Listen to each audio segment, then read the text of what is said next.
Injil Lukas pasal yang ketiga.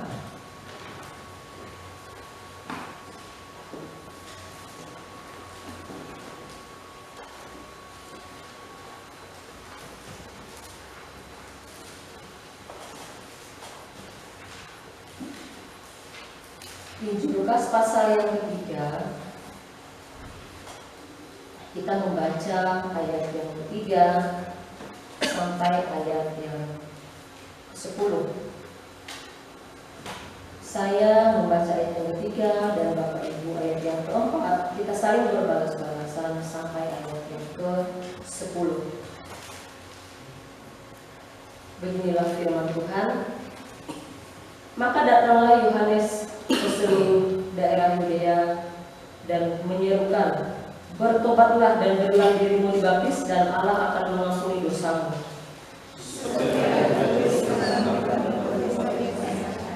Ada suara yang berseru-seru di padang gurun, persiapkanlah jalan Tuhan, luruskanlah jalan baginya.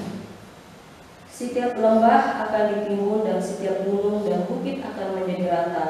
Yang berliku-liku akan diluruskan, yang berlekuk-lekuk akan diratakan.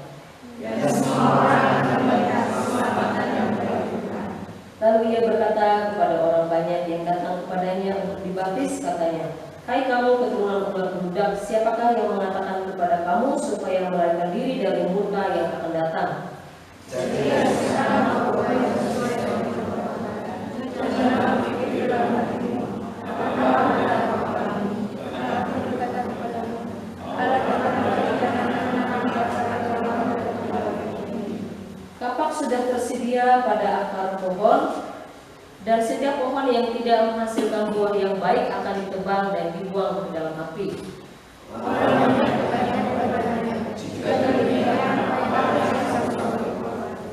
Puji nama Tuhan, berbahagialah kita yang mendengar firman Tuhan dan melakukannya dalam kehidupan kita hari-hari.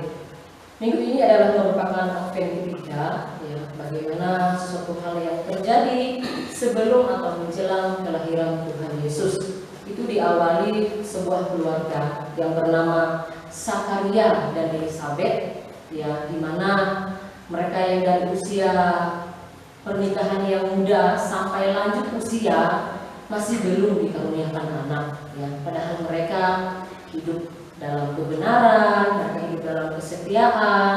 Bahkan Zakaria adalah seorang imam yang melayani Tuhan, tapi satu kerinduannya masih belum dikaruniai anak. Nah, pada suatu hari ketika dia melayani di bait suci untuk membakar ukupan di situ, ya, sesuai dengan undian. Nah, di situ ada malaikat yang bernama Gabriel untuk menyampaikan pesan Tuhan bahwa doanya Zakaria sudah didengar oleh Tuhan.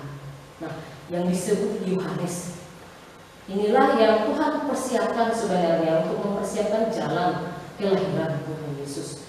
Nah, Bapak Ibu Saudara yang kasih oleh Tuhan, walaupun mereka sudah melakukan hal yang benar di hadapan Tuhan, disitulah iman mereka teruji, disitulah karakter mereka diuji. Mereka begitu setia, mereka terus taat kepada Tuhan.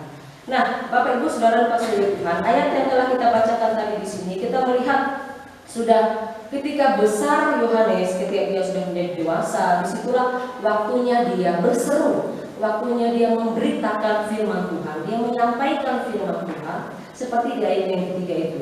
Bertobatlah, berilah dirimu dibaptis, dan Allah akan mengampuni dosamu. Kemudian dilanjutkan lagi di ayat yang keempat, persiapkanlah jalan untuk Tuhan, luruskanlah jalan baginya. Bapak Ibu Saudara kasih oleh Tuhan, artinya bahwa Yohanes ini bukan hanya mempersiapkan jalan bagi Tuhan, bukan hanya untuk menyediakan jalan bagi Tuhan, mempersiapkan jalan untuk Tuhan, tetapi juga mempersiapkan hati orang-orang yang ada pada saat itu. Bertobatlah. Jadi dia ingin menyampaikan bahwa sambutlah dia yang akan datang, sambutlah dia dengan hati yang sudah bertobat, dengan hati yang sudah bersih, dengan hati yang dipulihkan. Berilah dirimu dibaptis. Jadi dia mempersiapkan jalan dan dia juga mempersiapkan hati orang-orang yang pada saat itu mendengarkan firman Tuhan, sehingga Tuhan bisa hadir di dalam kehidupan mereka. Bapak Ibu Saudara kasih oleh Tuhan, Keselamatan yang daripada Tuhan adalah karena anugerah Tuhan. Dia yang turun, Dia yang mencari kita, Dia yang mencari orang-orang yang berdosa. Di Alkitab sering digambarkan seperti gembala yang mencari domba-domba yang tersesat.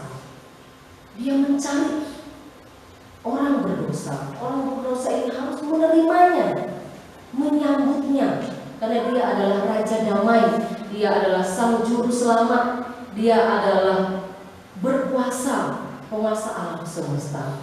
Harus disambut dengan hati, dengan pertobatan.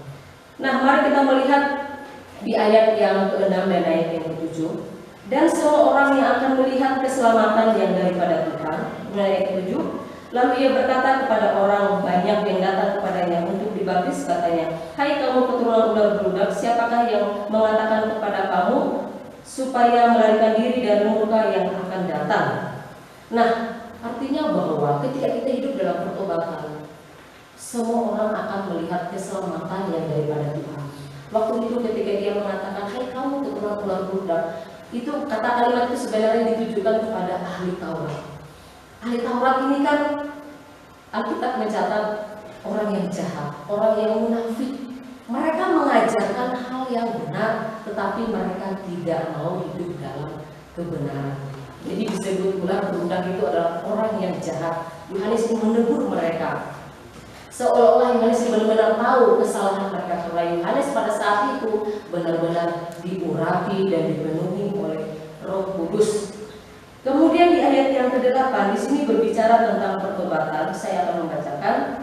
"Jadi hasilkanlah buah-buah yang sesuai dengan pertobatan, dan janganlah berpikir bahwa hatimu Abraham adalah bapa kami, karena aku berkata kepadamu Allah dapat menjadikan anak-anak bagi Abraham dari batu-batu ini."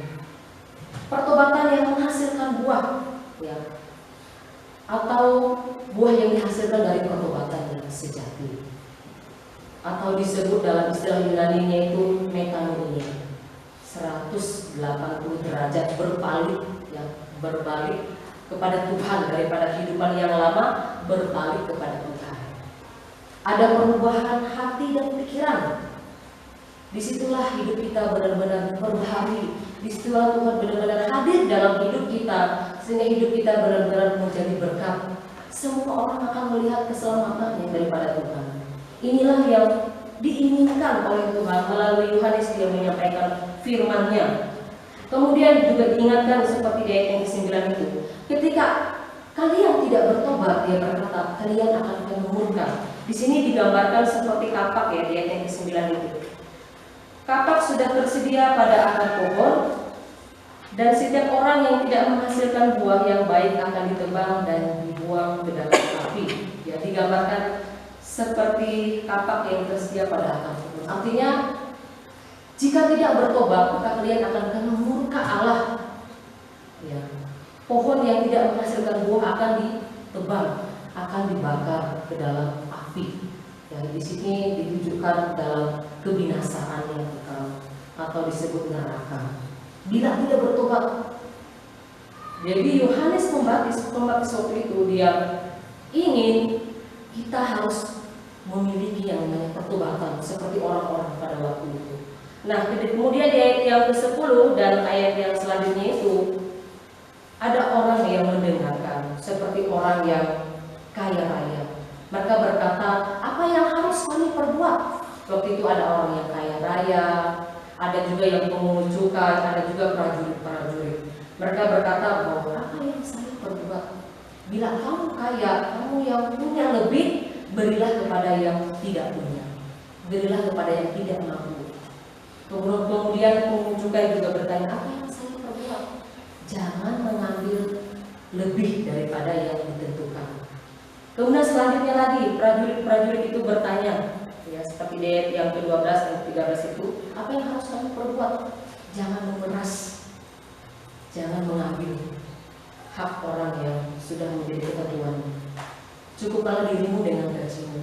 Jadi Bapak Ibu Saudara yang kasih oleh Tuhan, Yohanes waktu itu yang penuh dengan Roh Kudus, seolah dia benar-benar tahu apa yang menjadi kehidupan mereka, kesalahan mereka waktu itu. Kalian harus bertobat dari kebiasaan kalian, dari manusia lama kalian, dari kehidupan kegelapan kalian. sambutlah Dia. Raja damai, sambutlah Dia. Juru selamat dengan hati yang bertobat, dengan hati yang bersih, dengan hati yang dipulihkan.